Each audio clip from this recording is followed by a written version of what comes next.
আজকে আমাদের আলোচ্য বিষয় the father of English history তাকে নিয়ে। The father of English history অর্থাৎ বিডকে নিয়ে।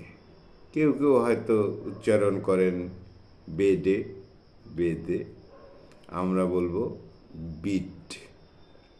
অর্থাৎ হিস্ট্রি অফ ইংলিশ লিটারেচার বুঝতে গেলে প্রথমেই আমরা পেয়ে যাই অ্যাংলো সেকশন পিরিয়ডের কথা।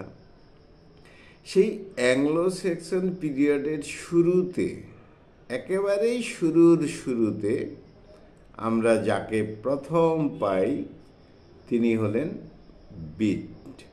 তার সময়কাল ছিল 673 to 735 AD, যাকে বলা হয় the father of English history.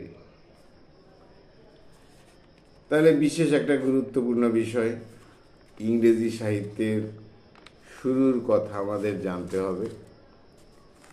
Bede is one of the greatest monks and authors of Anglo-Saxon period. তাহলে বিডকে তিনি একজন মঙ্ক, তিনি একজন অথর, তিনি একজন লেখক। He is famous for his contribution to the field of prose. Point it, field of prose. He was a venerable scholar and priest in the monastery at Zero. He always took delight in learning, teaching and writing. তিনটি ক্ষেত্রেই যথেষ্ট অনুরাগী, পারদর্শী ছিলেন। লার্নিংয়ের ক্ষেত্রে, টিচিংয়ের ক্ষেত্রে, রাইটিংয়ের ক্ষেত্রে। He studied every department of human thought, যেমন ফিলোসফি, আর্টস, সায়েন্স, জিওগ্রাফি, এইসব বিষয়ে। He wrote in Latin, not English, Latin. He is known for his writing ecclesiastical history. He is considered to be a fine classical scholar. তাকে কি বলা হয়? Classical scholar. He had a school at Zero of European fame. তাহলে তাকে বলা হয়, অর্থাৎ Bede is called the father of English history. তাহলে আমাদের ইংরেজি সাহিত্যের ইতিহাস পড়তে গেলে প্রথমেই আমাদের এই নাম বিড তাকে জানতে হবে এবং তার যে অ্যাক্টিভিটিস রয়েছে সেটা বুঝতে হবে। তাহলে he was also known as the venerable for his learning. He spend his life in the Northumbrian Wearmouth and Jarrow. বলা হয় 40-এর ঊর্ধ্বে তিনি বই লিখেছেন থিওলজিক্যালের উপর, অর্থাৎ relating to the study of the nature of God and religious বিলিফের উপর প্রথম দিকে লেখা, সেই জন্য ধর্মীয় বিষয়টা অবশ্যই থাকবে, ছিল তাই। হিস্ট্রিক্যাল বিষয় নিয়ে তিনি লিখেছেন, সায়েন্টিফিক সাবজেক্ট নিয়ে তিনি লিখেছেন। বলাই হলো ল্যাটিন ল্যাঙ্গুয়েজে তিনি লিখতেন। তিনি ট্রান্সলেট করেছিলেন দ্য গসপেল অব জন। বইটা লস্ট, হারিয়ে গেছে, এখন তার অস্তিত্ব নেই। দ্য গসপেল অব জন, অর্থাৎ তার অবশিষ্ট অংশ পাওয়া যায়নি। কিন্তু ডেথ সং, তার লেখা death song in old English, যথেষ্ট গুরুত্বপূর্ণ লেখা, death song in old English. তিনি হোমেলিজ লিখতেন, অর্থাৎ রিলিজিয়াস ডিসকোর্সের উপর, মোরাল ইনস্ট্রাকশনের উপর তিনি লেখা লিখতেন। আচ্ছা, স্পিরিচুয়াল বিষয়ের উপর তিনি লিখতেন।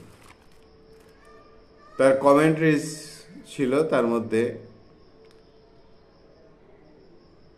On the Latin church father সম্পর্কে ছিল, ল্যাটিন হিমস সম্পর্কে ছিল, টু বায়োগ্রাফি, বিশেষ করে সেন্ট কার্থবার্ট একজন ইংলিশ বিশপ ছিলেন, তার বিষয়ে।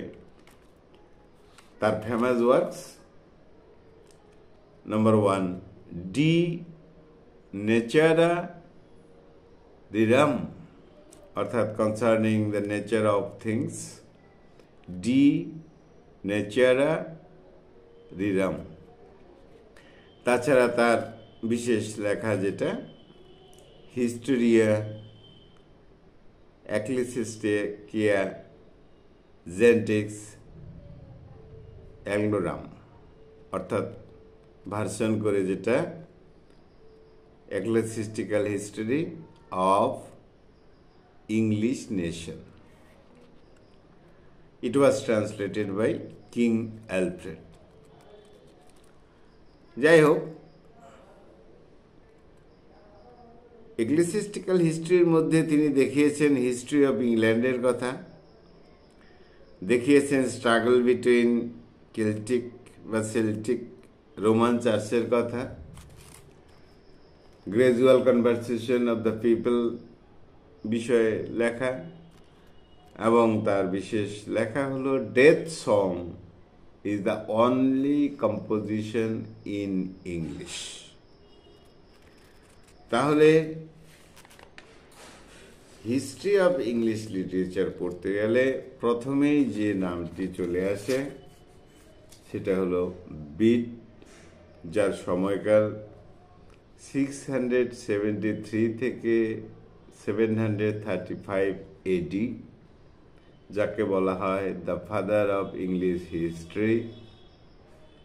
ল্যাটিনে লিখতেন, 40-এর উপরে বই তিনি লিখেছেন, ট্রান্সলেটও করেছেন। তিনি স্পিরিচুয়াল বিষয়, মোরাল ইনস্ট্রাকশনের বিষয়ে তিনি লিখেছেন। তার বিশেষ লেখা এক্লেসিস্টিক্যাল হিস্ট্রি অফ ইংলিশ নেশন,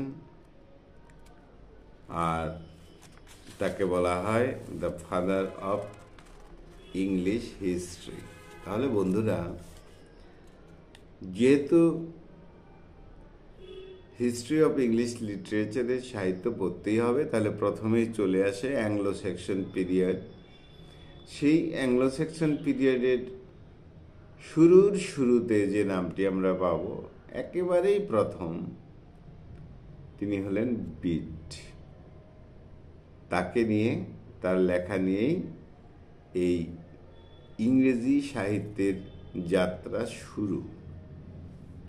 বন্ধুরা ভালো থেকো, আমার চ্যানেলটা সাবস্ক্রাইব করো। Thank you.